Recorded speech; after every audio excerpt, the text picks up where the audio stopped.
လေးလေးတို့ရေမင်္ဂလာပါဒီနေ့မှတီတီက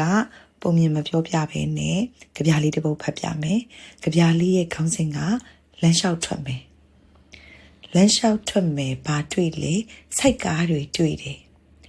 လမ်းလျှောက်ထွက်မယ်ဘာတွေ့လဲဈေးဆိုင်တွေတွေ့တယ်လမ်းလျှောက်ထွက်မယ်ဘာတွေ့လဲခွေးကလေးတွေ့တယ်လမ်းလျှောက်ထွက်မယ်ဘာတွေ့လဲပရွက်စိတ်တွေ့တယ်လမ်းလျှောက်ထွက်မယ်ဘာတွေ့လဲကောင်းကင်ကြီးတွေ့တယ်လမ်းလျှောက်ထွက်မယ်ဘာတွေ့လဲရေကန်လေးတွေ့တယ်လမ်းလျှောက်ထွက်မယ်ဘာတွေ့လဲလေကွင်းကြီးတွေ့တယ်လမ်းလျှောက်ထွက်မယ်ဘာတွေ့လဲစာကြောက်ရုပ်တွေ့တယ်လမ်းလျှောက်ထွက်မယ်ဘာတွေ့လဲနွားလေးကိုတွေ့တယ်